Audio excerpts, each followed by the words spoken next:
Hello, people. Welcome to One on One. I am Gari Chaudhary, and we have Rupa here. How do you feel? I'm I'm good. You're good? I'm good. Okay. I feel nervous. Honestly, it's a confession, but I feel really nervous. I've never felt this way. But let's go. Okay. The first question, which Okay. is, uh, what's your life story in under 2 minutes? Okay. So as I said, like I'm a fifth generation Malaysian, and I decided to study medicine here because obviously it's way cheaper compared to studying medicine in Malaysia. And yeah, so I did BS Bio in the MSF, and also I did my med in the MSF, and then I proceeded to do internship as well.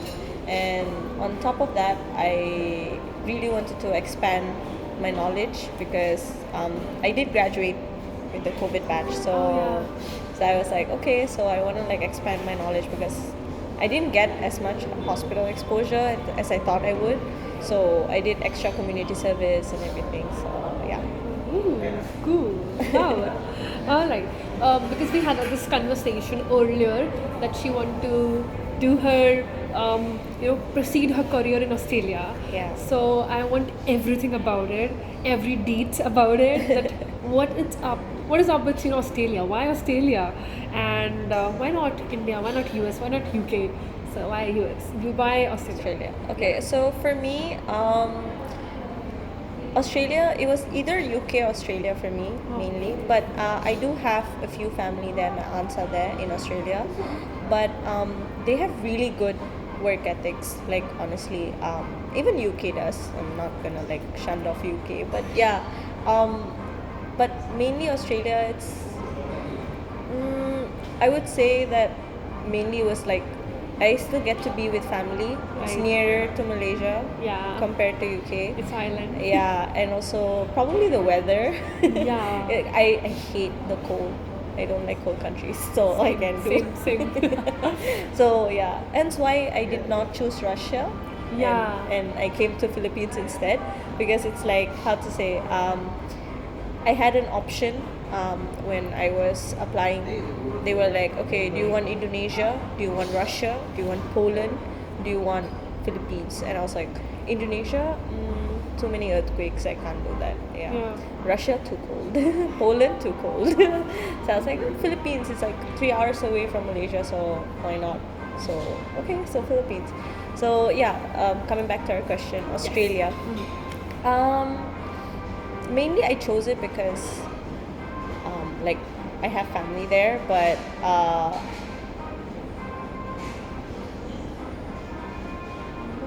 That's all. that's all. Family. I have family. Yeah, because Definitely. I told her that, I stalked her Instagram excessively. I remember there are 56 posts, to be precise. And all I can see is family. It's Appa, it's Amma, it's all the sisters. Like, you're the eldest one, right? Yeah, yeah. Yeah, she's the firstborn, right? So, she is a family girl at the end. So, yeah, that's why Australia. I get it now. Mm. Can you tell me about the exams, like AMC we have to give? Can you expand on that? Yeah, sure.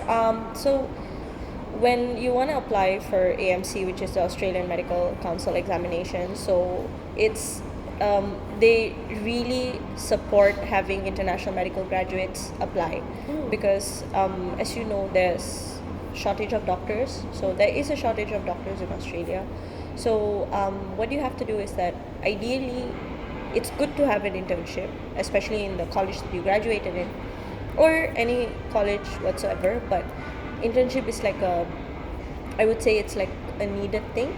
Okay, and then you have to apply under the IMG pathway. So if you go to the AMC website, so they have this international medical graduate pathway. So it's almost the same, similar to PLAB. Your first examination would be your multiple choice questions. So there's like almost 300 plus questions, and then you gotta like pass that. So after you pass that, you have your second AMC, your second exam. So your second exam could be, you can choose in between two things. One is you get to do OSCE. Okay. If not, you can also opt to do a 6 month,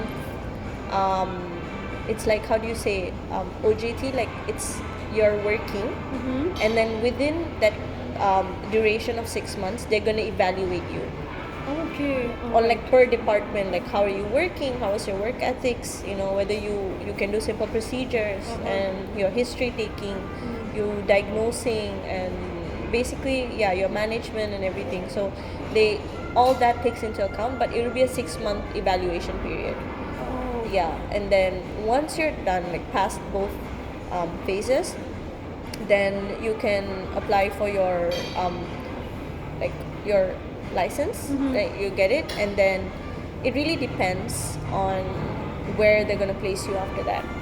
So yeah, so for me, like I don't know if like I've heard, like there's Sydney, Melbourne, and all this, that those are the cities, right? Yeah. But the rural side of Australia, where there's like when you open the door, there's like crocodiles and stuff. Yeah, spiders, crocodiles, and Yeah, all like that. oh my god, the animals that we've not seen. So like things like that. So yeah, so that's rural Australia. So those are the places where you might get placed. So don't expect Sydney or Melbourne. Yeah, they already have doctors. They Yeah. don't have shortage, right? They don't have shortage. It's the rural areas where they really the it needs So- of doctors. Not permanently, right? Just for 6 months. For those 6 me, months? I may sound a little selfish that me saying this, but yeah, it's just 6 months. But mainly, like I also chose Australia because of the pay. Like it's really good pay. Yeah. Yeah, so they don't overwork you, because in Malaysia there's a very huge thing of overworking doctors, even here, as you know, right? So their pay is not enough. So with the amount of sacrifices you're doing, like you're missing birthdays, you're missing anniversaries, things like that, all the important things, and yet you get paid just that much, it's like sad. It's not worth it. It's not worth it. Yeah. So I'd rather be earning in Australia and having only work 8 hours a day or 12 hours a day. Yeah. I'm okay with that. Because sometimes these people, not these people, but the people who are recruiting us, doctors, they don't understand that the other person also has a work-life balance. Exactly. Yeah, they also have a family. Exactly. So they just expect us to be there Yeah. every time, but it's not possible. It's not. It's not humanly possible. No, definitely not. Yeah, but then you said that because the passing percentage of AMC is It's quite low. low. So Yeah. what else are the options then? So for me right now, there's a higher passing rate for PLAB. So I was like, okay, and not PLAB anymore. It's UKMLA, by the way. So for UKMLA, you still, again, it's similar to AMC, but it's a better, I wouldn't say easier, but you can pass it. Better option. Yeah, better option. So because there's a lot of DMSF graduates who've passed PLAB and UKMLA, so I would suggest writing that, and then you have to, if you're done 1 year internship, then that's good. You don't have to do 2 years under the National Health Service in UK. UK. But if you have internship, then you only have to do 1 year. Oh, nice. That's good. So Yeah. after graduating, you can do your internship Here. here, and then you can go there. Yeah. Oh, all right. That's cool. But how do you apply for the internship? Like Here? here. Okay, so I don't know how much do you know, but we were actually one of the first batches, international batches, to request for internship, because, like I said, third year and fourth year was just basically us within four walls, doing everything on Zoom. All the OSCEs, everything was on computer and everything, because we were the COVID batch, right? So we couldn't got. The most experience I got in fourth year was like one day in a barangay health center, and all we did was hand out surveys. for our you have to write your research paper for community for comment Oh. in fourth year. So yeah, so that's it. That was the only exposure we had. So I was like, okay, I am not graduating medicine without putting my hands on a patient. Like, that's just not fair, right? Like, Yeah. how much are we spending doing medicine here? And this is a really good place to expand your knowledge. You know, you have so many patients, so many how do you say, diseases that you can open yourself up to and everything. So I was like, okay, so I really want to do internship. So there was a few people with me um, who was like, okay, you know what, yeah, internship sounds good too. These people were also the non-residential Indians, Okay. because they found out that they could not give the FMG exam in Yeah. India.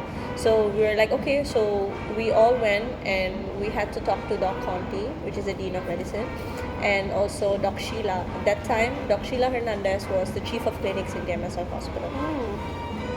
So yeah, it was a few weeks of tedious running around, you know, asking them like please and all that. And then finally, thank you to Doc Conti and Doc Sheila, they agreed. And we went through an interview. Not to say like it's a very tedious interview or anything, but she just asked like, why internship? Like, what? And then she asked a little bit about myself and everything. And they will review your grades. Oh. My transcript of records was in front of Doc Sheila, and she's like, okay, your pharma is a little low. Why? I was like, Doc, I don't like pharma. She's like, it's okay, but she's like, so is this why you want to like do internship? And I told her my reason and everything. She's like, okay, good reason. She's like, when do you want to start? I was like, immediately if possible. But then she's like, no, not immediately. You go back home first, and then we'll probably start next year on January. Oh.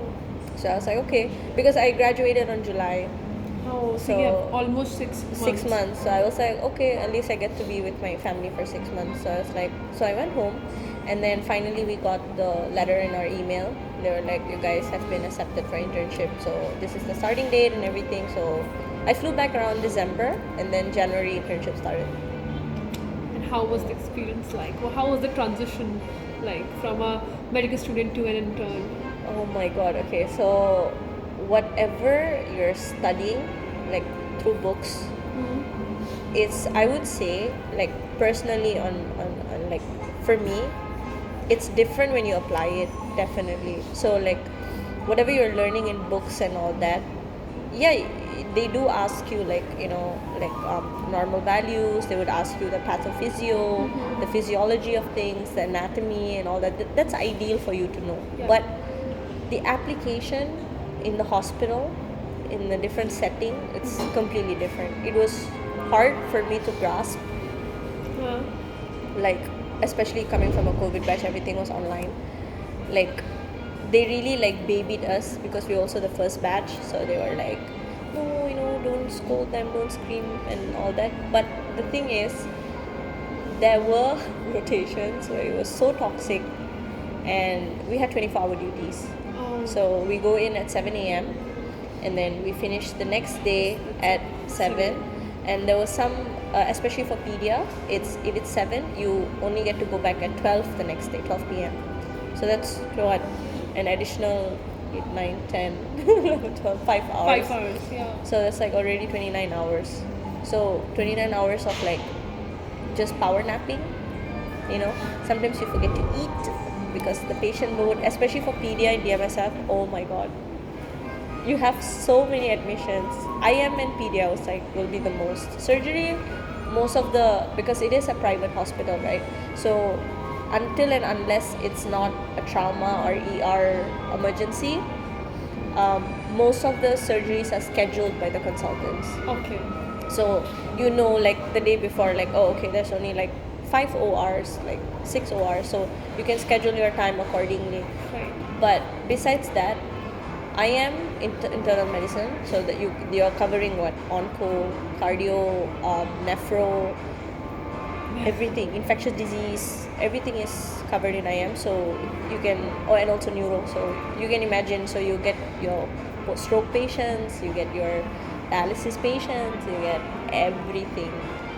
So IM and pedia, hectic. too hectic. Every from pedia covers up to 16 years old. So all that, so all the kids, and you know, first time moms and all, you know, they're son vomits, they'll be like, oh my god, my son is vomiting, what's the reason? Things like that. They panic. Yeah, they panic. So they panic, bring them to the hospital. So as a doctor, it's your duty to explain it to them, treat the child and everything. And I think when you were in second year, you would know that taking a history of a baby, because they can't talk to you, Yes, okay, yes. and then they're constantly crying, and then their mom is agitated.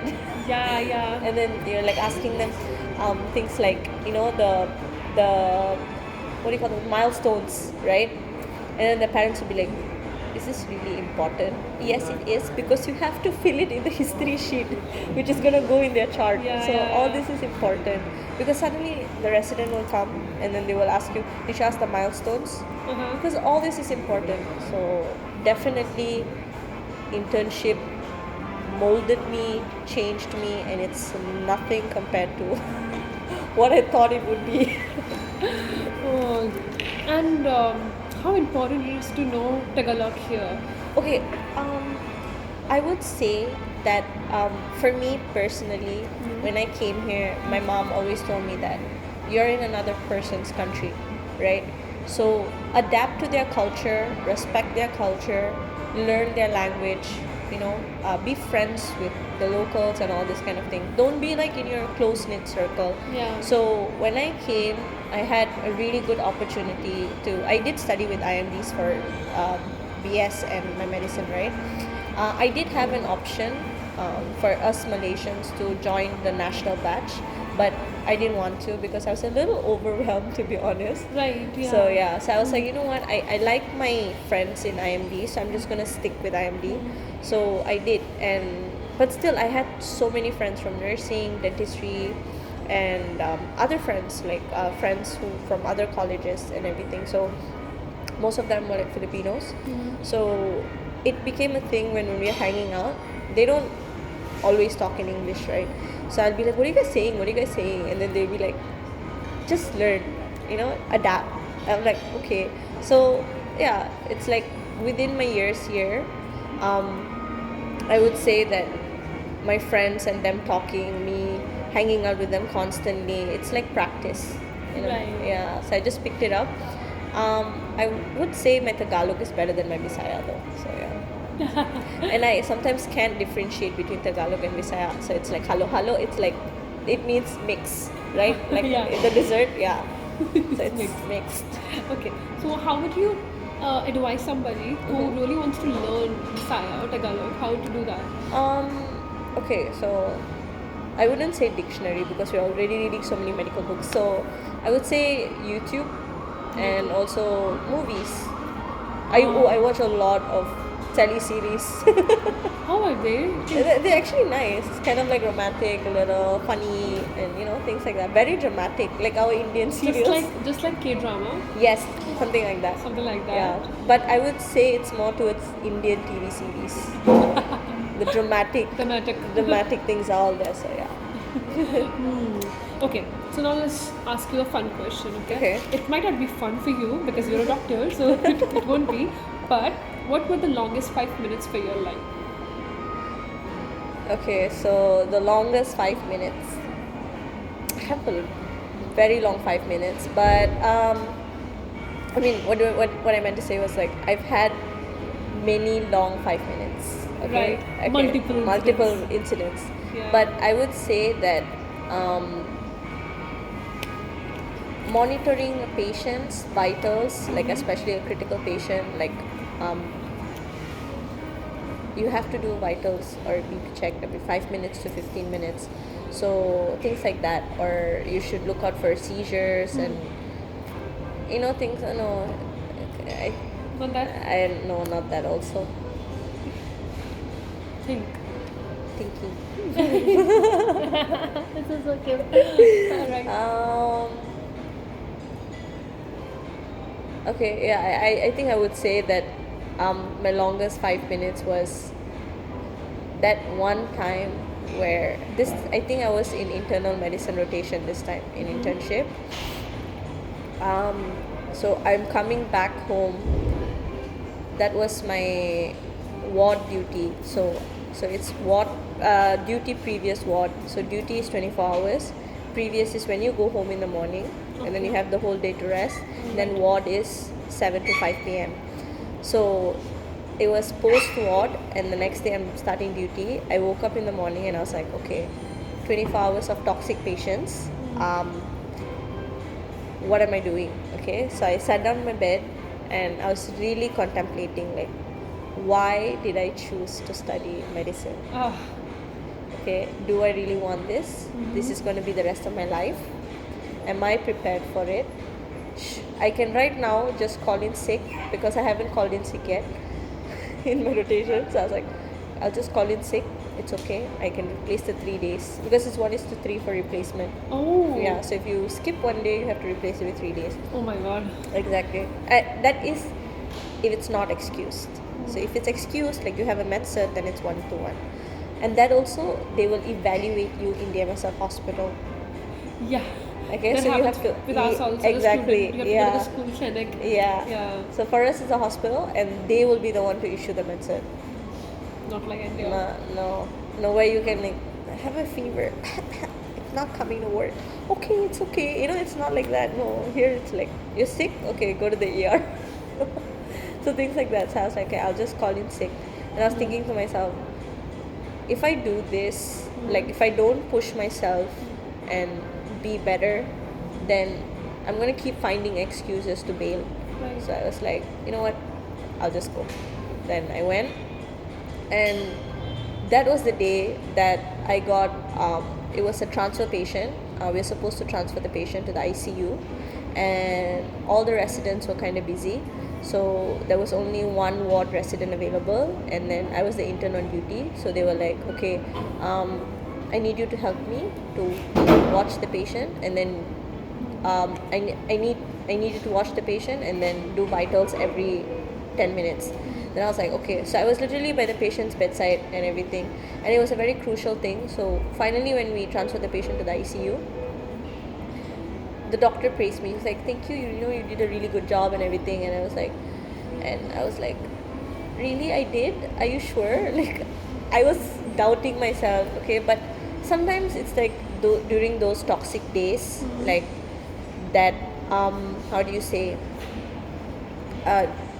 during those toxic days, it's like this little Appreciation. appreciation, that's the word. Yeah. That really Motivates you. yeah, it motivates me, and then it's Means a like, lot. yeah, it means a lot. So it's like, okay, I can go on another day for work.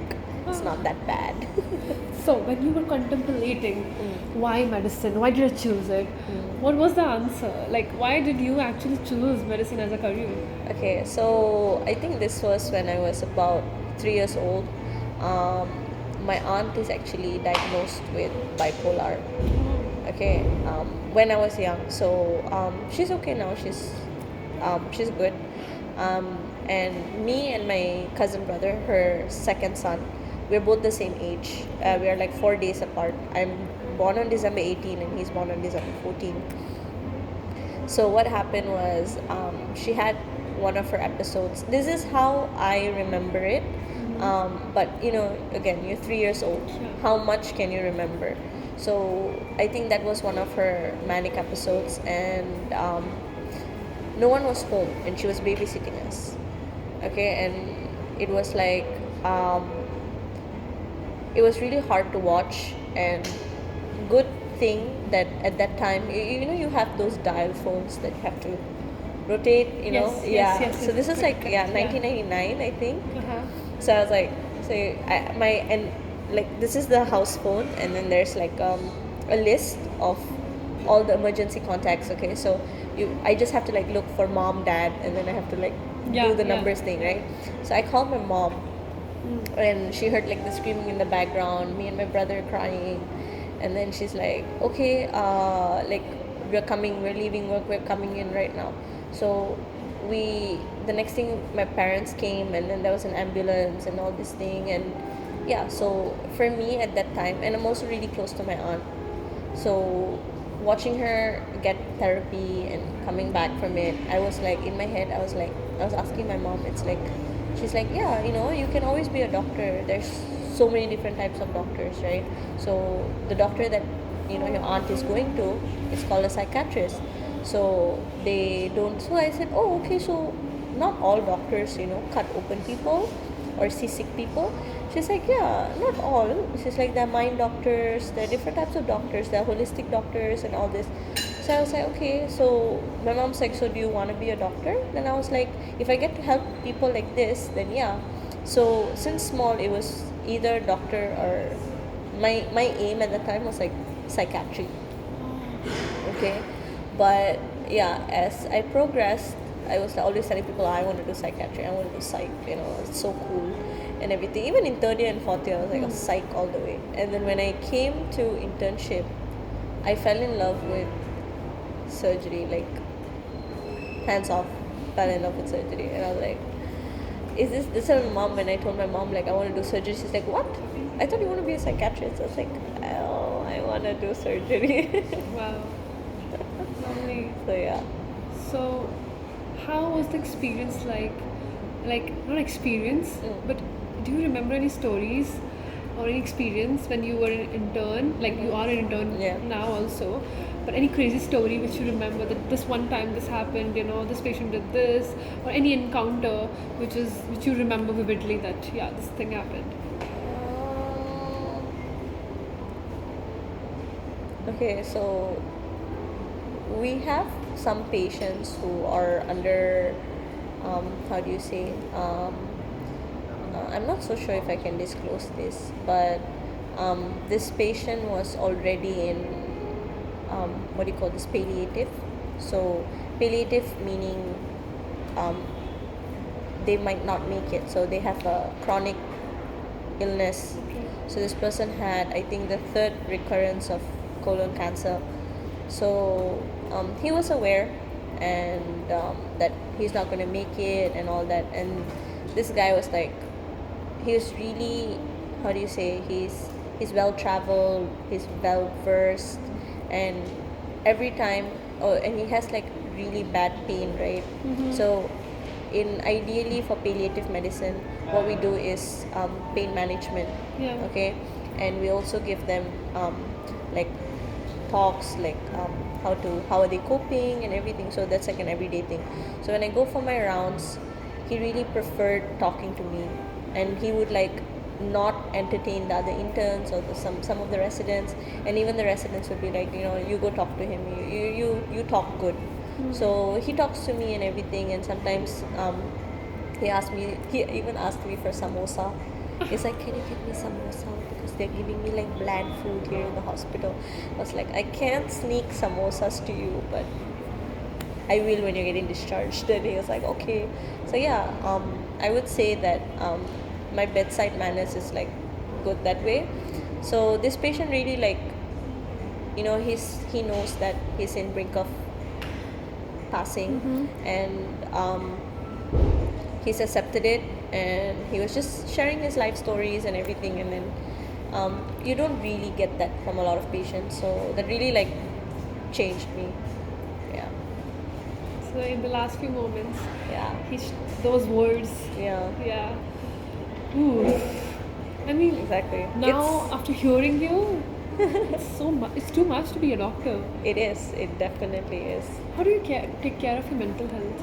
Oh, I would be lying if I tell you like, oh, I'm really strong. No, I cry a lot. You can ask like any of my friends. Like when I go home, like I just need like a good 1 hour in the shower where like just cry it out. Bad day, good days, sad days. When you're tired, you just want to cry. You just cry and sleep. I've actually never talked about mental health to anybody on camera, because I never thought that, like, of course everybody deals with it, but I know you, like, we just we met an hour ago, but I don't know, I have the sense that all those things, when you have to wake up, you have to be in the hospital for next 24 hours, you see so much, you see life and death and everything. It gets really hard sometimes. The anxiety gets to you. It's overwhelming, really is. Oh, yeah. I think right now I've never been to an actual psych evaluation, but I'm pretty sure if I go, they will be like, oh, you have this, you have anxiousness. Well, it's normal to feel anxious. It's how you're going to cope with it. because I don't want to like be under the influence of anything. You know, mentally I want to be strong and everything, and I have my safe space, my close friends, and as much as I can, like 1 month once, all of us meet, we unload our burdens, and then we have fun. So that's yeah, you need your therapy that That's way. required, That's right? so required. That's required. Those people are weird who don't have friends, Yeah. who don't do it. All right, let's move ahead. Okay. Oh, yeah. I want to talk about your community work. Okay. Because when I texted you Mhm. 2 days back, you said that, tomorrow you're going to be Yeah, on a I'm mission. going. Yeah, right? So, what happened was right after internship, I have a few friends in North Cotabato who are in the political field. So I did ask them like I want to make my portfolio look prettier. Okay. Okay, so they're like, yeah, come and everything. So if I don't know if you saw my Facebook, but No, I I did. didn't. I didn't It's use okay. Facebook. Shit. Oh, I feel So angry. in my Facebook, there's a lot of posts that I've shared that so I did Buntis Day. So Buntis Day is for the pregnant patients. So in the rural area, it's really hard for them to come out of their house for ultrasounds, even simple Dopplers, Yeah. and things like that, vaccinations and all that. So we go to them once a week, and then we give them lectures on maternal health, and then prenatal health, and as soon as they give birth, and you'll be surprised how much of home births they do, and home births are very risky. They are, yes. Yeah, so we have to educate them, and after giving birth, breastfeeding and all this. So we do lectures like that, and then as a doctor, um, as you know, there's also UTI, asymptomatic bacteremia in pregnancy. So we test their blood. We test their blood for like gestational diabetes or BPs for hypertension, and their urine for UTI, and if all this. So I have to like give them medications according to it, and then I do like a simple Doppler, and you can see that these mothers, they've not like really heard their child's heartbeat, right? So with the Doppler, they get to hear their child's heartbeat for the first time, and then they're happy. So yeah, it's nice. So I said, okay, it's within normal range, so that's good. So yeah. How is rural Philippines like? Because you travel to Buda and you Yeah. travel to North Cotabato. So yeah, So how's it like? it's sad, honestly. Like I with even the simplest things, like for example, heated water, hot water when you shower, that's a privilege, I would say. Like these people, like, or even running water constantly, electricity 24 hours, all this Wi-Fi, everything. It's it's um, it's something that you should be grateful for, because all this is not available. Oh my god. Yeah. So clean drinking water, all these things, it's not available there.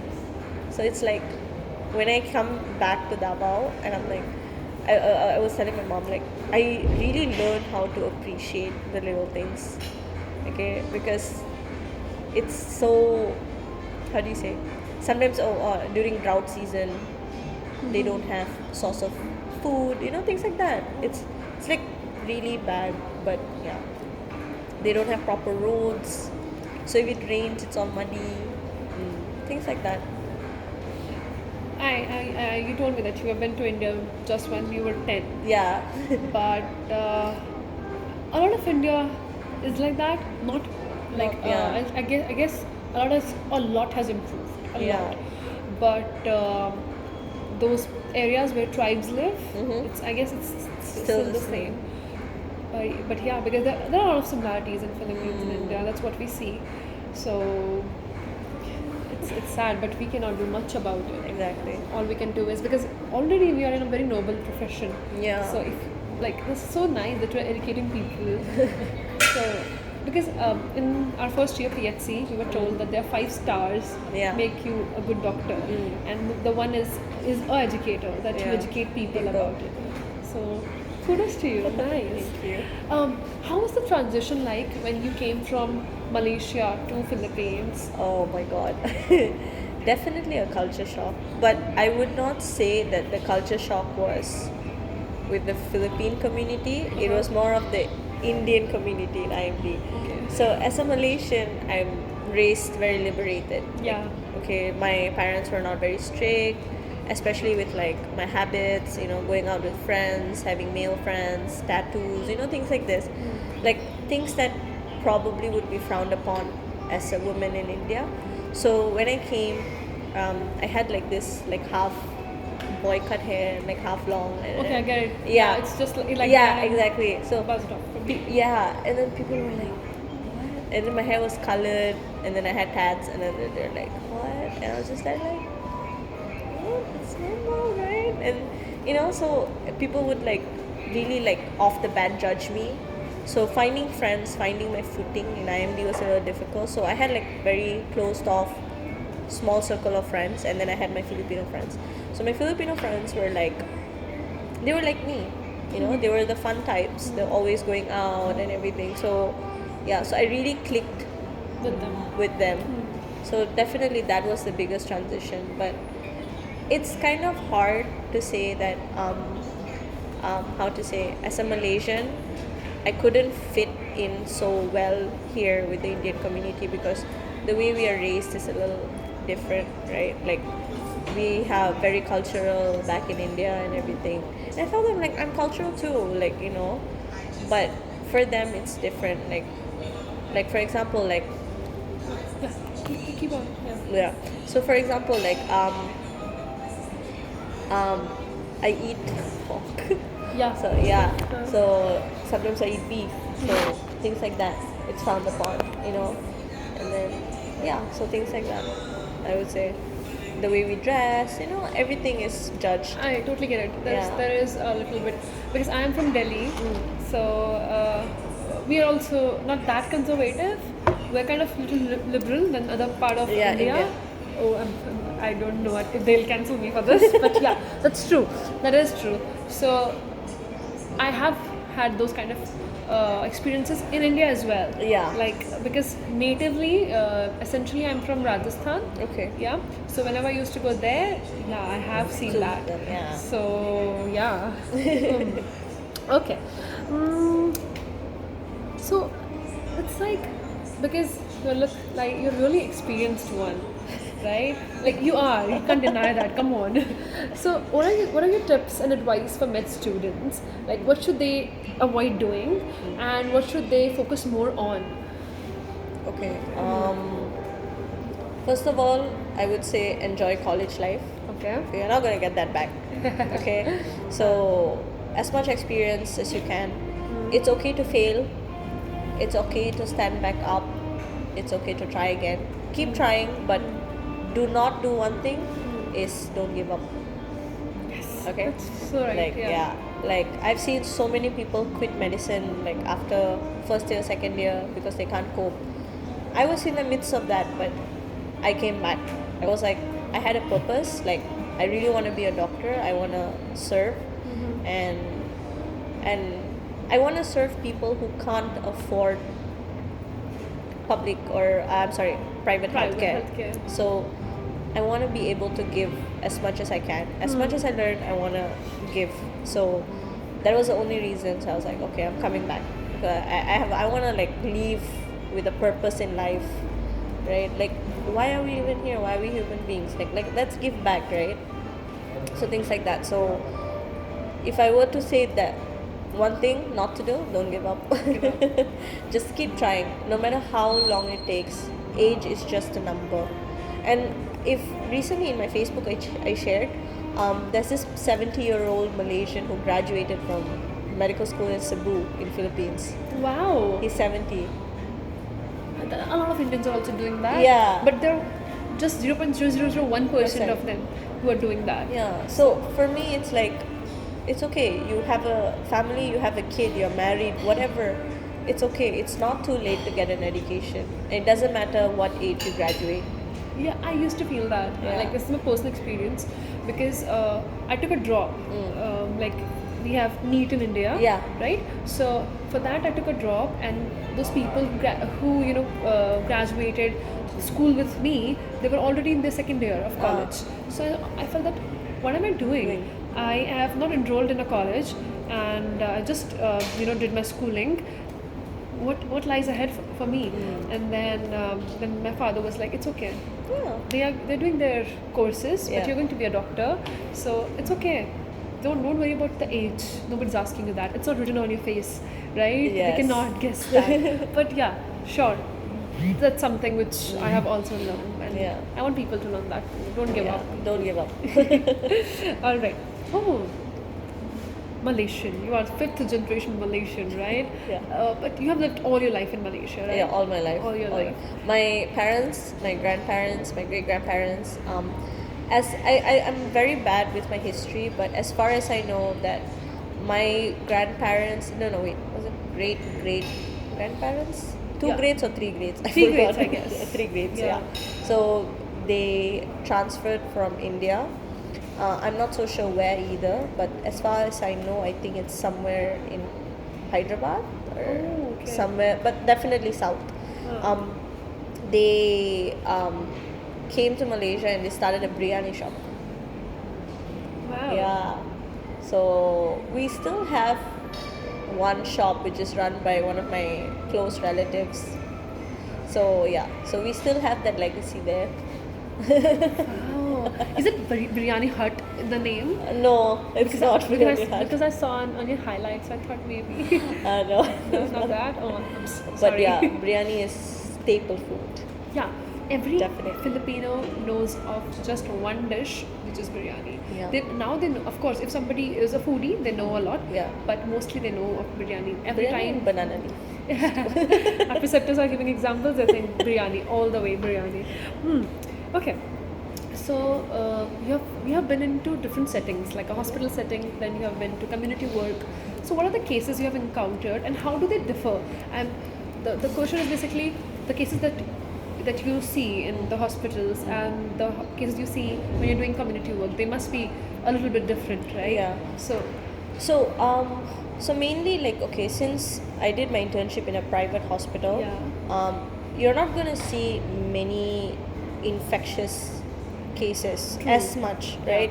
So when I did community work, I would probably see like at least 10 to 20 TB patients My in a God. week at least, okay? And these people, because of they where they're from, the lack of money and all this, they do not they can't really afford education, so they don't know what TB is, how it spreads and things like that. Yeah. So they just come with me, they'll be like, oh, I have 3 weeks history of cough, when I cough, there's blood, Blood. Oh. things like that. My rib cage hurts, my back hurts, and then you send them for an x-ray, and then you can you find your TB specs on the x-ray, and then Yes. you're like, okay, so you need to go for a sputum test, all this, and so things like that. So I would probably say that, and also a lot of untreated diabetes. Oh. These people are so in denial that they have hypertension Uh-huh. But and diabetes, and then when you tell them, they're like, no, I'm healthy. No, your symptoms are not. So I'm going to give you maintenance, okay? And one good thing about the Philippines healthcare system is that all these communities, they have like regional health units where medicine is given for free.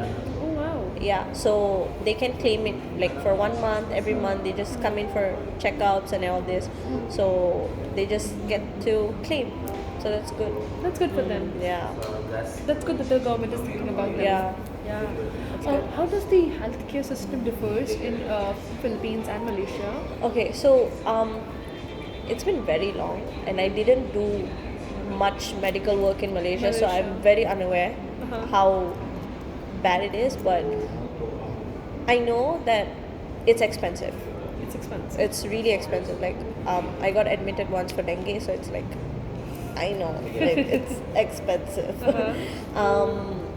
Definitely, I would say there are similarities with over here and in the Philippines. I mean in Malaysia, but I would say it's the price point. And we do have a lot of good doctors, foreign medical graduate doctors, specialized overseas, things like that. And again, we always opt, it is like a thing, we always opt for private institutions and hospitals, so yeah. Yeah, all right. More about medicine. Any specific areas of medicine you are passionate about, which you want to explore in future? Like already you know that psychiatry, you're not doing psychiatry, you're gonna be a GS. GS, Yeah. right? So are there any more areas you want to discover, or are you sure that GS is it? That's it. Maybe OB. Maybe OB. Maybe OB. Okay. Or maybe definitely, I would say GS, and then second would be community medicine, Cool. like a GP if possible. But definitely GS is number one. Maybe my third option would be OB. Wow. Okay. Now some more fun questions. Okay. Okay. So, what did you love doing in Okay. past, but would never do it again? That you know that you're not gonna do it again, or you know that okay, fine. I have grown up now, so What would that be? Okay, so I used to read a lot of fantasy novels, like all this vampires and werewolves and all that shit. And oh my god, like I'm still craving to read those. Like I have like a bunch of books, but I know that if I indulge in reading, I'm gonna put my med books aside. So that is one habit since I joined med school. In BS, I was still reading, but when I joined med school, I was like, I can't, I have to let it go. So that one thing until now I'm really sad about. Like I used to love reading books. Like you can find me in my room. I'm very introverted last time. After I came here, I'm more, I go out and all that. But at home, I used to just read novels, stories, and all this. So yeah. okay, we are near the end of this video. Okay. So this is a question which I really like because family. I feel family is everything, right? So this question is for your family, for your appa, amma, and your sisters. Okay. So is there any family tradition that's really dear to you? Okay. So, as you know, Malaysia it's a multiracial country. So there's Chinese, Indians, and Malays. So Malays are the Muslim people, right? Okay. So we have this thing where we celebrate, like, so when you go out of my house, my opposite neighbor is Chinese, and my right side they're Malays, and my left side it's Chinese again.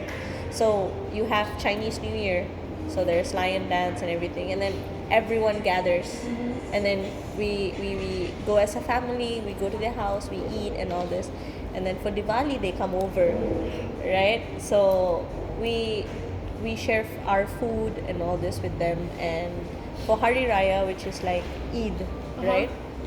So same thing, people come over, we go there and everything, we share mostly our food, and we play games, like we play like one thing I would say that we always play as a family is charades. Charades. Yeah. So I always look forward to that during our family events, so that's one thing I would say. Lovely. Okay. Anything else do you want to say to the audience? Anything you want to tell them? Any advice you have? Advice. Or your future plans? Let's talk about them. Okay, my future plans definitely, like, since I decided to do medicine, I never wanted to settle in Malaysia. I always wanted to, like, expand myself, go overseas, travel the world, do as much as I can, give, right? So give as much as I received. So I received a lot of knowledge, and now I want to, like, give Yeah, that give that back to the community. Yeah, exactly. So medicine is hard, definitely. It's not an easy thing, but it's not impossible. Anything is possible. That's so true. Yeah. I agree. Completely agree. Because me being someone who was so stubborn that I don't want to do medicine, and now it has changed, it is Yeah. evolving. man, it's worth it at the Yeah, end. exactly. Sure it is. I've had failures, I've had setbacks, like, but like I said, do not give up, and nothing is impossible. Okay, so now we can end it. Thank you so much, Rupa. I am Thank you for genuinely, having me. I'm genuinely really so happy that I had you. So, thank you so much. Thank you. Bye bye, guys.